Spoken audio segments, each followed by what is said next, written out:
out, burning out. I'm chasing fire,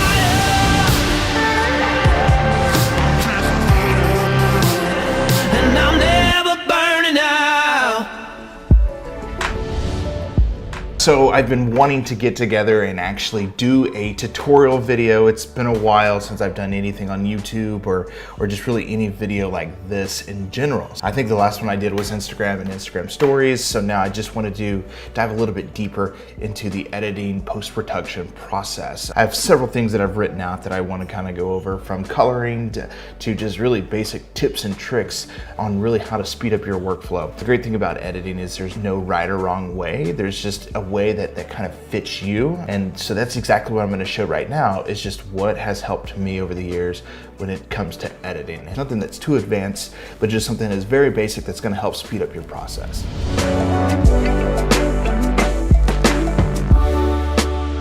So I'm using the latest version, 2019 of Adobe Premiere.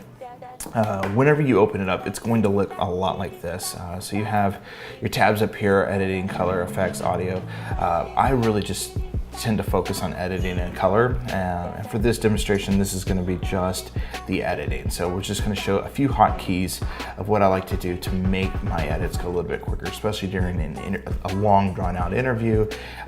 Sometimes you're underneath a deadline if you're doing this for news. Sometimes you have a little bit longer to really dive in and listen to the interview, but for the most part, you want to try to get to those sound bites quickly. Number one thing that I like to do is be organized. So I usually like to come in and label my bins.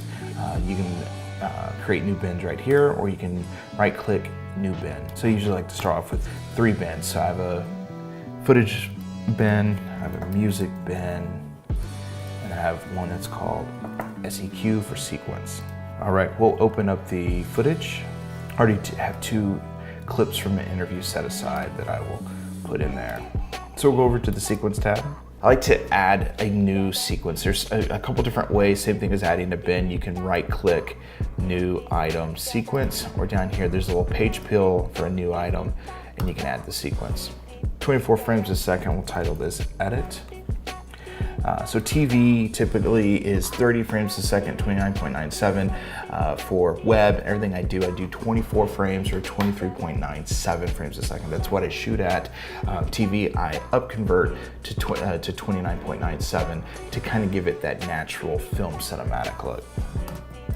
All right, so ultimate thing to always do: save your work, save your work, save your work. The 2 keys that you want to remember if you're on a Mac: Command S or Control S if you're on a PC. I don't know how many times I've been in such a deep project and then the entire editor and everything crashes. So Control S is your best friend in this.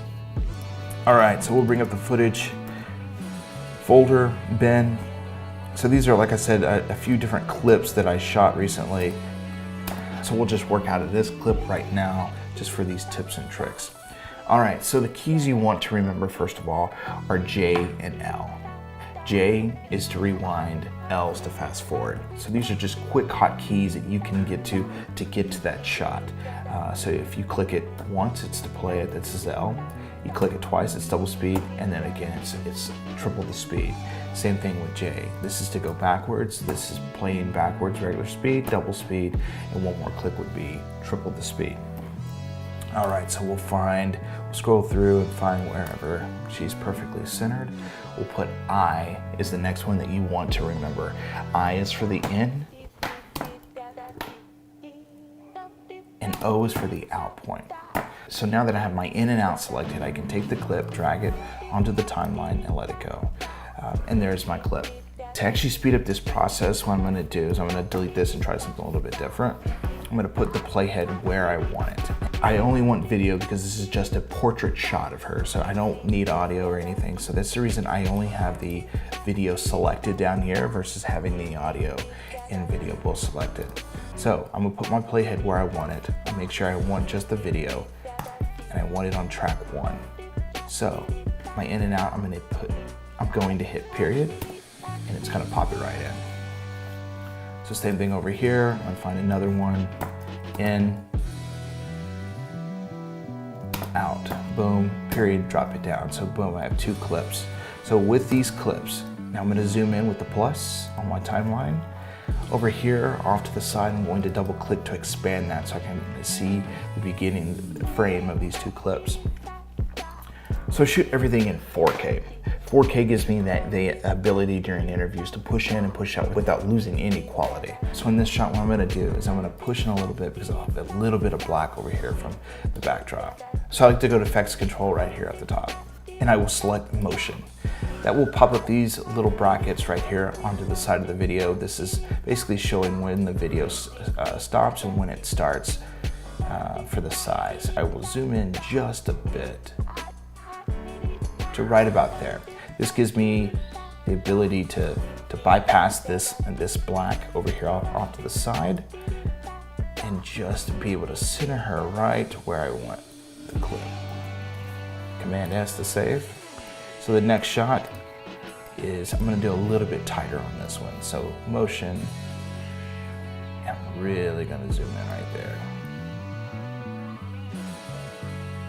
So, but this gives me the ability to go in for the clip. So let's play this out. Boom. Just a few seconds. So we got her right here and right there. All right, so those are just simple tricks to go through your footage and just lay them out. So remember, Command S or Control S is your best friend inside the editor because that is going to save everything you do. So as soon as you drop something, Command S, Control S, save it. The next one is your J and your L. That's gonna help you scrub through the footage as quick as possible to be able to find that soundbite or to find that special look that you're looking for. Once you find that, I for endpoint, O for outpoint, and then you wanna use the period just to drop that down to the timeline. So those are just a few hotkeys that I do myself inside the editor to help speed up that process, and hopefully that they'll be able to help you out.